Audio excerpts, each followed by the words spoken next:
Diamondvale, Shattered Memories. By Eric Hua. Chapter 15. Queen of the Amazonians. Back on the front lines, the warriors were doing their best to defend against the geode mutants.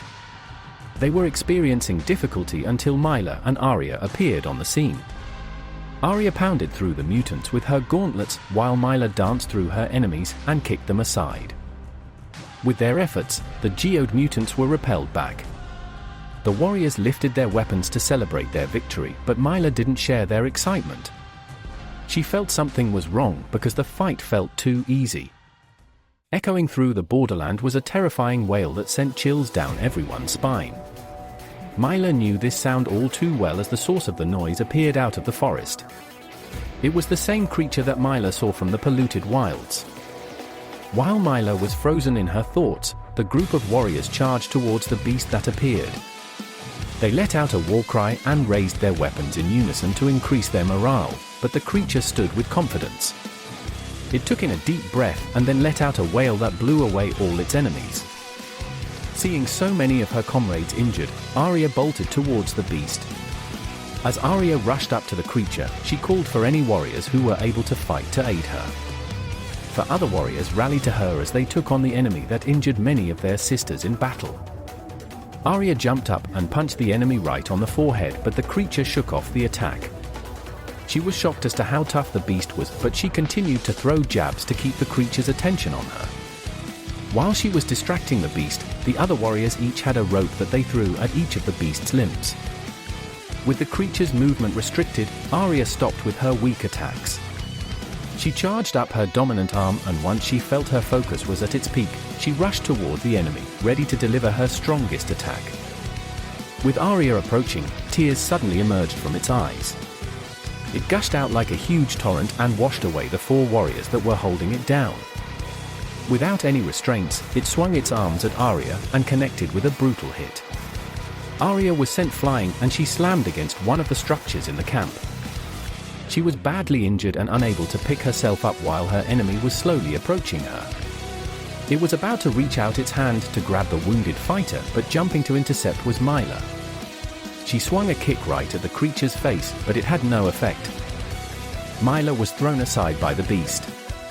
She immediately got back to her feet, but she was too far to help Arya.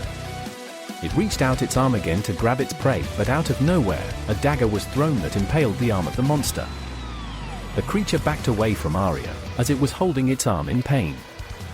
It attempted to pull out the dagger, but its fingers couldn't reach the tiny weapon. As it was focused on trying to get rid of its agony, a woman appeared with a claymore and attacked the beast from multiple angles. With its pain multiplying, tears began to fill its eyes, but before they could surge out, the woman struck the beast in the gut with all her might, forcing it to close its eyes. It then attempted to let out its deafening wail, but she used her rope and wrapped it around the beast's mouth. Then she finished off her enemy with one final swing of her sword. After the creature collapsed to the ground, the woman made her way to Arya. Arya quickly got to her knees, as did all the other Amazonian warriors who witnessed the battle. It was the Queen of the Amazonians who had come to their rescue. The Queen didn't want further praise, asking everyone to get up and get their injuries treated immediately. She helped Arya up and together they made their way towards Myla. After witnessing her tussle against the geode stone beast, Myla had new respect for the Queen. While she was still on the ground, the Queen reached out her hand to Myla. Immediately, Myla went on her knees and bowed. She apologized to the Queen for not respecting her when she first arrived. However, the Queen told Myla that she was the one who needed to apologize. Despite how the Queen treated Myla, she risked her life to save her people. The Queen reached out an open hand to Myla. It was a sign that the Queen was welcoming Myla into the Amazon borderland as one of her own. Myla had a smile on her face. She reached for the Queen's hand and got up on her feet. They were about to walk together to celebrate their new friendship, but suddenly, something pierced through the Queen's lower rib. The preemptive attack had Myla, Arya, and all the Amazonian warriors looking on in horror. The Queen suddenly grew weak and was about to collapse onto the ground. Thankfully, Arya and Myla caught her. They then looked up to see who was responsible. What they found was another creature, one that Myla had also seen before in the polluted wilds. The one that launched shards of geode stones from its hair. Arya and Myla stared down their new adversary. Myla and Arya could see the hair crystallizing, and they were bracing themselves for the attack. The monster shot the crystals in the air, and it was about to rain down from the sky. When Myla and Arya could see the shards falling, they realized they weren't the targets. The creature was aiming for all the injured warriors. Myla and Arya both had no idea what to do. Thankfully, Dante had appeared in time and used his rocket booster to take him to the skies. This got him closer to the crystals where they were still clustered together. He created a defensive shield that would block all the incoming geode stones. Dante held the force field up for as long as he could, but some of the crystals got through and struck him. The good news was none of the crystals harmed anyone else. But because some of the shards struck Dante, it shut off parts of his system and he dropped to the ground. He landed hard on impact, but when Myla rushed up to him, he held a thumbs up to signify that he would be all right. Myla felt reassured knowing Dante was okay, but when she turned to look at her opponent, her eyes changed to ones of anger. She turned to Arya and told her their new plan of attack. Starting off, Arya ran to the creature's blind side. The creature could sense Arya, so it fired 2 shards from its hair. Arya deflected them away with her gauntlets, which allowed Myla to engage the enemy. The pressure was now on the creature, seeing Myla closing the gap. Again, it directed the shards right at Myla, but Arya began punching the ground and using the rocks that came from it as a shield against the projectiles. Myla was in point-blank range, and she unleashed the hardest roundhouse at the jaw of the creature. It pushed back the creature a bit, but it was ready to strike back. It looked as if Myla's plan had failed, but that was not the case. With Myla in such proximity, the creature's vision was blocked and it had forgotten about Arya. She had a geode stone and she placed it into her crystal gauntlet. Arya launched herself at full speed and landed a right cross with her gauntlet overflowing with geode stone energy. After the hit landed, both Myla and Arya had a strange yet familiar feeling. They suddenly had a small memory when they sparred together in the past. Unfortunately, their moment would be interrupted as a crystal spike pierced Arya in the right shoulder. Arya fell on one knee as the geode stone hair monster reappeared after surviving a devastating blow. Slowly joining was Liam, who had finally made his way. He was trying to catch his breath until he saw all the damage that the geode mutants had unleashed. He could see Myla in trouble far away and saw Dante close by, so he ran to him first. When he saw Liam running with his bag of supplies, he told Liam to go through it and search for a stone. When Liam pulled out the stone, he realized that it was a geode stone. Dante told Liam to immediately get it to Myla. Myla could only watch as Arya was about to be defeated by the enemy. Suddenly she heard a loud voice that called for her name. Myla looked, and rolling down a hill to get to her was Liam, who had a special delivery for her. She accepted what Liam had given her, and upon contact with the geode stone, she felt a huge influx of energy. The creature was ready to land the final strike, but it felt a tap on its shoulder. Turning around, it was met with a kick that sent it a few meters back. Myla then held her hand out to Arya, who noticed that her energy level was different. Both of the fighters stood back to back and then engaged against their enemy together. The crystal beast could sense something had changed between the two fighters. It attempted to disrupt their rhythm by launching its geode stone spikes, but all its attacks were either evaded or deflected away as Myla and Arya moved fully synchronized.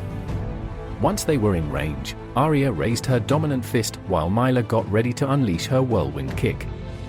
An abundant amount of energy was gathered, and with the power flowing in them, they looked at each other as they had this feeling before. They jumped into the air and the energy from the geode stones combined. The sheer aura was felt by the beast as all its muscles could no longer move. In unison, they attacked together and called out their special technique. Duo Diamond Strike. Myla and Arya connected with their attack, causing a massive impact that could be felt standing miles away. Everyone waited for the smoke to clear, and as it did, they could see their enemy was unable to move. Liam and Saman did a silly dance to celebrate their victory, while Dante was proud of both Myla and Arya. The two women were exhausted after what they had just done. As they both lay down on their backs, they had a laugh and memories of their past were coming back to them. The two friends were glad to be reunited. However, their moment would be cut short as they felt another unsettling aura. There was an unexpected draft that brushed through them, and appearing on the other side of the battlefield was a creature that Myla had never seen before. This one was smaller than the other two, but its speed was in a class of its own. No one could see its movement as it ran past them and made its way to the other defeated geode stone monsters. Myla managed to catch a glimpse of its movement, and she realized it looked very familiar. As she looked on, a mass of geode mutants appeared. They rallied around the two fallen beasts and carried them away. The speedy enemy remained for a moment to stare at Myla, before fleeing into the forest. The borderlands were safe, but it came at a heavy cost. Many of the Amazon warriors were heavily injured, along with the queen, who was lying down in what appeared to be her final moments. A few of the warriors gathered around her, but she asked to speak with both Myla and Arya. The queen apologized to both of them and revealed to Arya that she was not born an Amazonian. She was from the upper city of Zenith. About 2 years ago, there was a man who brought Arya to the borderlands. He told the queen to keep Arya here and raise her as if she had lived in the borderlands her entire life. He threatened to destroy the entire borderlands and the Amazonian people if the queen didn't comply. Full of fear, she accepted his terms, but little did she know the queen became a slave that day. If the queen ever rejected any of his commands, he would cause harm to her people. She turned to Arya and told her she had done many things wrong and was not deserving to be called their queen. Arya had no ill feelings towards her, as she believed the queen did what was best to save her people. The queen smiled and shed some tears. However, she quickly turned to face Myla as she was not done. She not only thanked Myla for saving her people, but for helping her regain her courage. She then warned Myla of the mysterious man who blackmailed her. When Myla asked for his identity, the queen replied that he was up in Zenith, but then she began coughing. Her wounds were nearing fatal, and Arya pleaded for her to rest, but she refused. She told Myla and Arya to go to Zenith and stop the man behind everything. The grip on her hand was loosening from Arya's hand, but she had enough strength to relay one last message to her warriors. The queen thanked all her warriors for allowing her to be their queen. She hoped they could forgive her, and that her actions today could atone for some of the mistakes she made in her past. Those were her final words, and her eyes closed. The rain poured down as Arya slammed her fist in agony. Myla, Liam, Saman, and Dante looked on and remained silent during such a solemn time. All the other warriors kneeled on the ground to pay respect to their queen.